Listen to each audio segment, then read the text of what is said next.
E aí galera, beleza?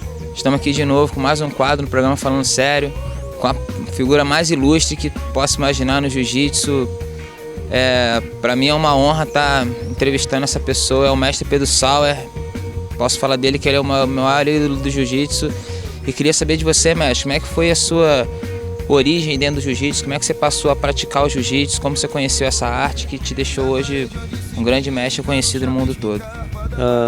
A minha história aqui foi realmente assim, uma coincidência muito grande. Eu fui introduzido ao jiu-jitsu pelo Rickson Gracie, que era um amigo meu de rua, no qual nós saíamos para brincar. E ele sempre me falava, vamos para academia, vamos para academia. E eu nunca não queria saber de jiu-jitsu, não sabia o que era jiu-jitsu.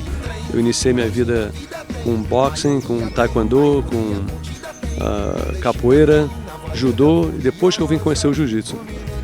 E quando eu conheci o jiu-jitsu foi uma coisa assim que realmente me abriu os olhos. Primeiramente eu entendi que o jiu-jitsu era uma coisa que não era justo. Você brigar com um lutador de jiu-jitsu, um praticante de jiu-jitsu, não é justo porque o praticante de jiu-jitsu tem muito recurso para te trazer para o campo dele, para o nosso campo, que é o campo de agarre, de combate close, combate muito perto.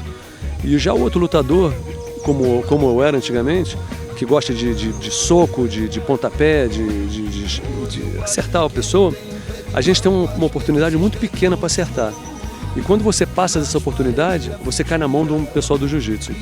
E ali eu entendi que o jiu-jitsu, como uma arte marcial, é muito mais avançada, muito mais aprimorada do que qualquer outra arte marcial. Pelo fato de você poder trazer o cidadão para o seu território. E coisas que é difícil em outras artes marciais, você manter uma luta somente em pé. Você manter uma luta somente com chute, somente com socos. Fatalmente você vai ficar perto do teu oponente. Você vê que é uma luta de boxing, se não tivesse um juiz no meio, não existiria luta de boxing. Porque o juiz tem que separar o tempo inteiro. Porque eles se juntam. E isso aqui é a habilidade do jiu-jitsu. Foi ali que eu percebi como o jiu-jitsu você consegue trazer o indivíduo, mesmo que você não queira brigar, você vai andando para trás, o cara vem para cima de você e fatalmente você se encontra com ele.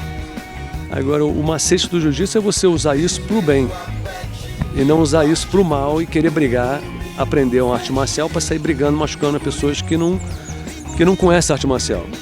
E quem gosta hoje em dia aqui no Brasil, pelo que eu vejo, tem muita gente que pratica jiu-jitsu e tem aquela fama de brigador, mas o praticante de jiu-jitsu, dificilmente ele briga. Né? E dentro dessa sua inserção no jiu-jitsu e tudo mais, você passou a conviver diariamente com a família Gracie até chegar ao ponto de receber a faixa preta de um mestre que realmente modificou totalmente a arte. E você partiu para os Estados Unidos em busca de novos horizontes. Por que você saiu do Brasil, você passou para os Estados Unidos? Como foi construir uma carreira nos Estados Unidos, chegar num lugar onde não tinha nenhum brasileiro e passar a mostrar uma arte que era pouco difundida num estado onde até as pessoas lá têm um outro porte físico, uma outra visão sobre isso tudo? Olha, foi muito difícil, o início foi muito difícil. Como você falou, eu recebi todas as minhas faixas, desde faixa branca até faixa vermelha e preta, vieram da mesma pessoa, o professor Hélio Gracie, o Rickson Gracie, no qual eu considero um irmão, e o Helson e o Rorion, todos os mais velhos, que praticamente me pegaram com 14 anos de idade. E quando eu decidi começar a dar aula de jiu-jitsu, eu fui à academia e perguntei ao professor Hélio se eu podia dar aula, e ele me indicou perfeitamente, né? E eu comecei a dar aula. E nesse um ano que eu dei aula de jiu-jitsu no Rio de Janeiro, a Academia Corpo 4, que era do mestre Álvaro Barreto, eles tiraram o primeiro lugar num campeonato que houve em Niterói, no qual disputou todas as academias. O Carson disputou a academia não existia Gracie Barra, mas disputaram a Academia Gracie, todas as academias entraram, e a Corpo 4 ganhou de uma desproporção enorme de pontos.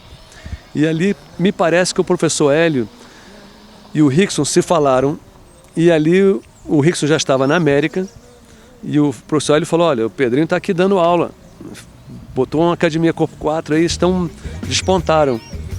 E o Rickson falou, pô, vamos trazer o Pedrinho para cá, para a América. Foi assim, o Rickson me ligou para minha casa às 2 horas da manhã, e eu falei com ele rapidamente, no telefone, ele me pediu para levar umas coisas e eu estava tudo pronto para ir para os Estados Unidos.